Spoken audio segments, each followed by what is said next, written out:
This looks like nothing more than a 10-cent coin, but some examples can become surprisingly valuable. If you have one, you might want to check it before it disappears forever. Imagine finding a dime in your pocket and discovering that collectors are willing to pay serious money for the exact coin you almost spent. Look closely, because the secret could be hiding in the smallest detail. If you have this coin, you could be one of the luckiest people in the world. At first glance, it looks almost impossible to believe. It is only a tiny 10-cent coin, something that most people would never stop to examine. It could have passed through hundreds of hands, sat forgotten inside an old drawer, been buried in a family collection, or even spent decades inside a jar of loose change. But what if one small detail could completely change the story? What if the 1981 Roosevelt dime sitting in your collection is not as ordinary as it appears? Before you spend it, before you throw it into a coin jar, and before you assume it is worth only 10 cents, take a closer look. Because some 1981 dimes can become surprisingly interesting to collectors when they combine exceptional condition, strong details, full bands, or an authentic mint-made error. And by the end of this video, you will understand exactly what you should look for, why collectors pay attention to these coins, and why an extraordinary example could potentially become far more valuable than anyone would expect. Imagine opening an old box that has been sitting untouched for years. Inside are pennies, nickels, quarters, and dimes from different decades. You pick up one small dime. Nothing immediately seems unusual. Then you notice the date, 1981. You turn it over and notice the tiny letter D. That little D tells you the coin was struck at the Denver Mint. At this point, most people would probably put the coin back without another thought. But experienced collectors know that this is exactly where the search begins. The date and mint mark alone do not make this coin a fortune, but they tell you which specific issue you are looking at. And once you know that, you can start looking for the details that separate an ordinary example from an exceptional one. The 1981 Roosevelt dime belongs to one of the longest-running coin designs in American history. The Roosevelt dime was introduced in 1946 as a tribute to President Franklin Delano Roosevelt, who had died the previous year. The United States Mint placed Roosevelt's portrait on the 10-cent coin, creating a design that would remain familiar to Americans for generations. By 1981, the Roosevelt dime had already been part of everyday American life for more than 3 decades. Millions of people used these coins without ever thinking that collectors might one day examine their tiny details under magnification. These coins were used for vending machines, small purchases, change at stores, and countless ordinary transactions. Nobody knew which pieces would eventually survive in exceptional condition. Look closely at the front of your 1981 dime. You will see Franklin D. Roosevelt facing left. Around his portrait are the inscriptions Liberty and I in God We Trust, while the date 1981 appears below. Every part of this design was created with a specific purpose, but collectors look beyond the basic appearance. They study the sharpness of the lettering, the details of Roosevelt's hair, the condition of the fields, the strength of the strike, and the presence of marks or scratches. A coin that circulated for years can quickly develop contact marks and wear. A coin that remained protected after leaving the mint can look dramatically different. Now turn the coin over. The reverse features a torch in the center, surrounded by an olive branch and an oak branch. Around the design are the words United States of America and 1 dime, along with the motto E Pluribus Unum. But there is one area that deserves special attention: the bands around the torch. Collectors often pay close attention to whether those bands are clearly separated and sharply defined. This is where the term full bands becomes important. A high-quality Roosevelt dime with exceptionally complete and sharply separated bands can attract considerably more collector interest than an ordinary example. And then there is that tiny letter D. The D is the mint mark for Denver. It tells us where this particular dime was produced. But here is something important you need to understand. The 1981 dime was not produced in tiny numbers. More than 712 million were struck. That means the ordinary 1981 is not an extremely rare coin simply because it carries the date 1981 and the D mint mark. This is where many online coin videos can become misleading. Finding a 1981 does not automatically mean you have found a fortune. The real excitement comes from discovering a coin that is significantly better, rarer, or more unusual than the vast majority of surviving examples. The composition of the coin is another important clue. The 1981 D Roosevelt dime is not made from silver like Roosevelt dimes produced before 1965. Instead, it uses a copper-nickel outer layer bonded to a copper core. The standard weight is approximately 2.27 grams, and the diameter is about 17.9 millimeters. The edge is reeded, meaning it contains the familiar grooves found on many United States coins. If you believe you have something unusual, these basic specifications can help you determine whether your coin is behaving like a normal 1981 D dime or whether something deserves further investigation. Now imagine putting your coin on a precision scale. It reads around 2.27 grams. So far, everything looks normal. You measure the diameter. Again, it appears normal. You inspect the edge and find the expected reads. Nothing seems unusual. But then you place the coin under magnification. Suddenly, you begin to notice details that were invisible to the naked eye. The lettering looks unusually sharp. Roosevelt's portrait is remarkably crisp. The torch on the reverse appears strongly struck. And then you notice the bands. They seem unusually complete and sharply separated. This is the moment when a collector starts paying attention. Because in the world of numismatics, condition can make an enormous difference. A coin that is common in circulated condition can become much more desirable when it survives in an extraordinary grade. Think about what happened to hundreds of millions of 1981 D dimes after they left the mint. They were tossed into pockets. They rubbed against other coins. They passed through cash registers. They were dropped on floors. They were carried around for years. Every one of those experiences had the potential to leave tiny marks on the surface. Over time, most coins lost their original appearance. But what about the coins that did not circulate? What about the coins that were immediately placed into rolls, collections, jars, albums, or storage containers? Some of those pieces could survive in remarkably high condition. And that is where the Royale hunt begins. Collectors are not simply searching for old coins. They are searching for exceptional coins. They want pieces that combine rarity and quality. They want strong strikes, attractive surfaces, high grades, and desirable characteristics. They also search for genuine mint errors. A legitimate error created during the manufacturing process can transform an otherwise ordinary coin into something much more interesting. But this is also where you have to be extremely careful. Not every strange-looking coin is a mint error. A coin that has been scratched after leaving the mint is not automatically valuable. A coin that has been bent is not automatically rare. A coin that has been chemically damaged or polished is not necessarily desirable. Damage caused after production can sometimes make a coin less attractive rather than more valuable. This is why serious collectors compare unusual coins against normal examples and, when necessary, seek professional authentication. Imagine a collector sitting at a table with hundreds of Roosevelt dimes spread out in front of them. One after another, they examine each coin. Most are ordinary. Some are heavily circulated. Others have scratches. A few have decent condition. Then, suddenly, one coin catches their attention. The date reads 1981. The mint mark is D. The surfaces look exceptionally clean. The strike is strong. The reverse details are impressive. The collector picks it up again. Then again. And again. Because they know that finding an exceptional coin among hundreds of ordinary examples can be incredibly difficult. Imagine finding a tiny 10-cent coin in your pocket, looking at the date, and realizing that the little piece of metal you were about to spend could be worth far more than anyone expected. What if I told you that one particular Roosevelt dime from 1988, carrying a small D mint mark, has become an interesting target for collectors searching through old collections, bankrolls, inherited coin jars, and forgotten boxes of change? At first glance, the 1988 D dime looks like an ordinary 10-cent coin. Millions were produced, most circulated for years, and countless examples still exist today.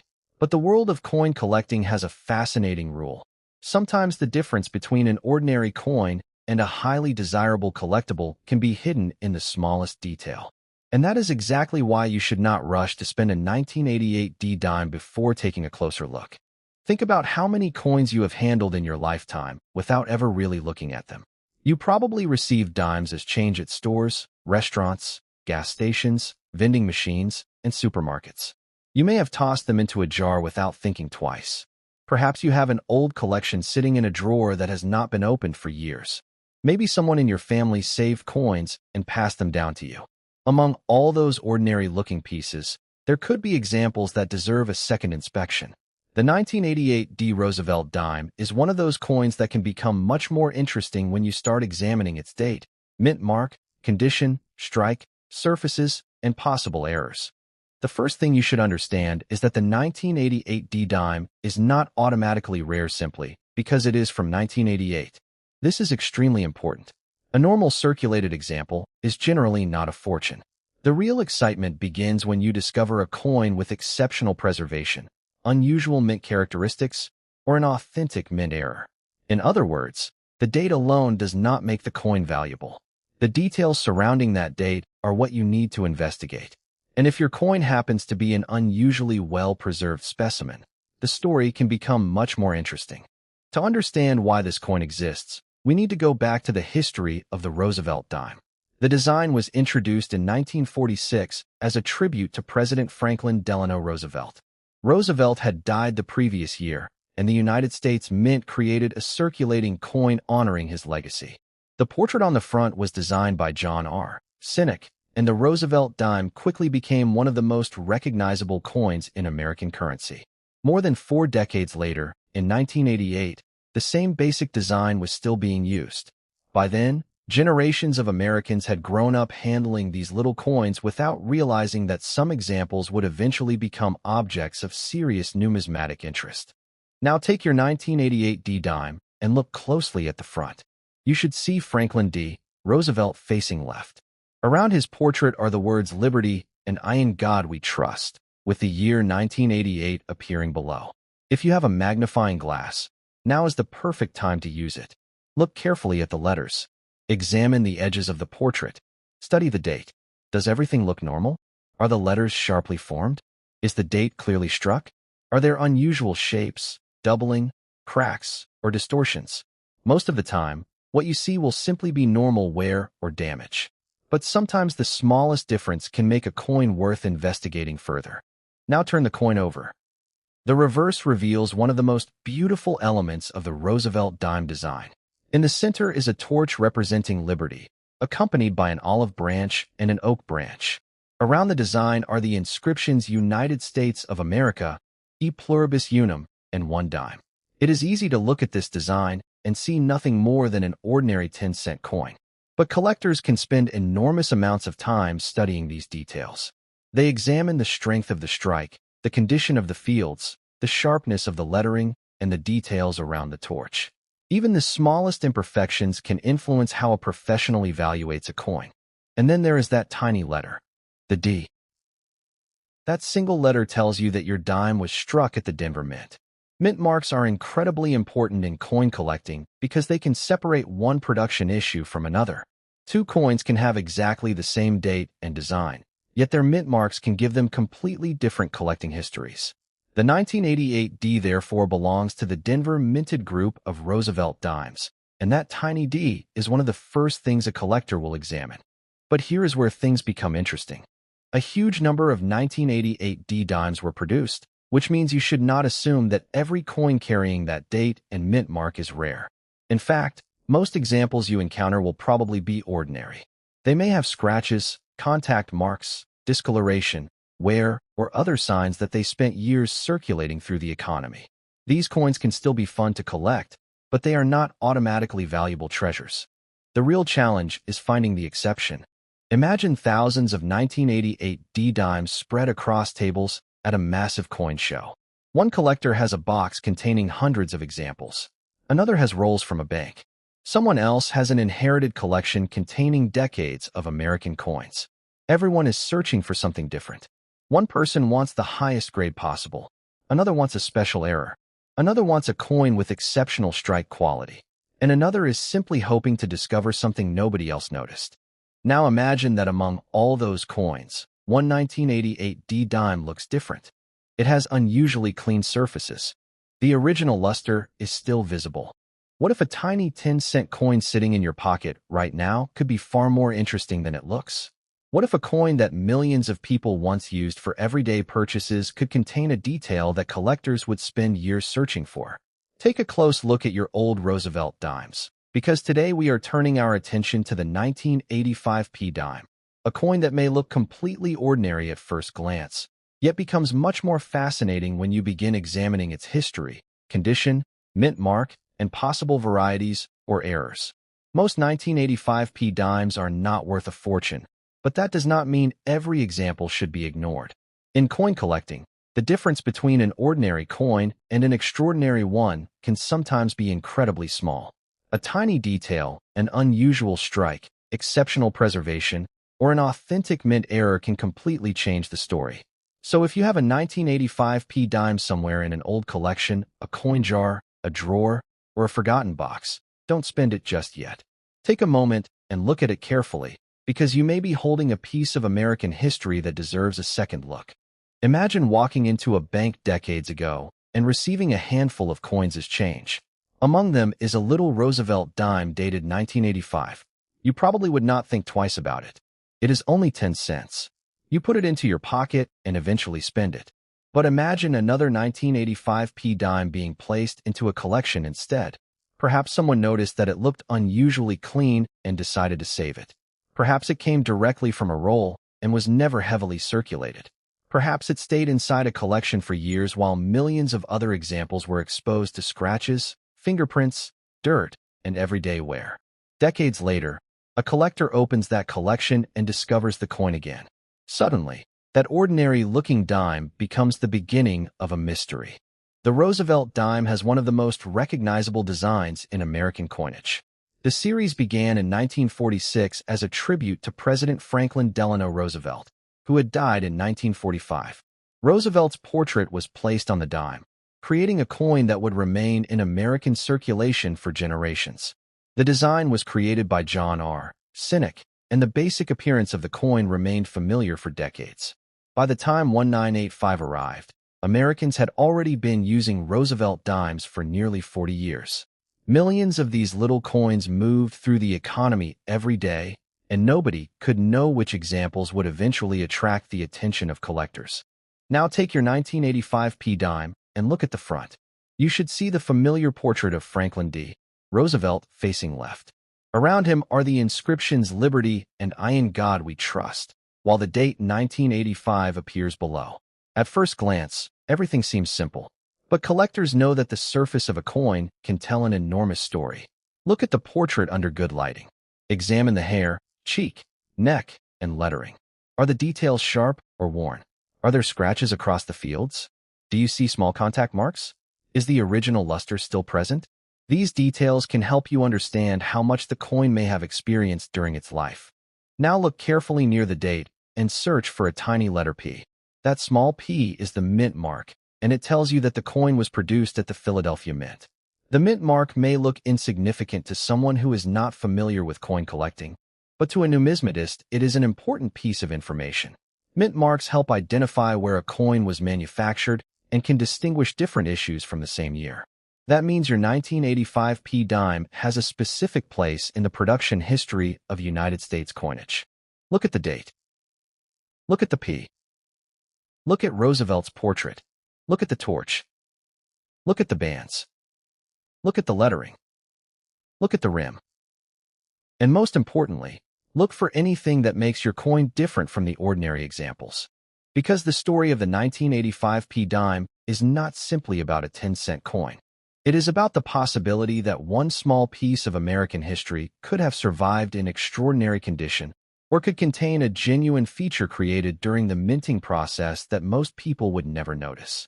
And in the next part, we are going deeper into the details that collectors actually examine, the kinds of characteristics that can dramatically change desirability, how grading can transform the value of a coin, and what you should do if your 1985p dime appears to be something special. So keep that coin nearby. Don't clean it. Don't spend it. And definitely don't assume it is worthless just because it looks ordinary, because sometimes the most valuable clue is the one hiding in plain sight. Finding a 1985p dime does not automatically mean you have a rare coin. Millions of these coins were produced, and many still exist. If your coin has been circulating for decades, it may have little premium above its face value. But coin collecting is not simply about how old a coin is. It is about scarcity, condition, demand, varieties, errors, and documented market results. A common coin in ordinary condition can be inexpensive, while a very high-grade example or a genuine mint error can become much more interesting. This is where the hunt begins. Imagine placing 10 1985p dimes side by side. At first, they look almost identical. But under magnification, the differences start appearing. One has heavy scratches. Another has dull surfaces. A third has a large mark near Roosevelt's portrait. One has been cleaned. Another has dark discoloration. But then you reach the final coin.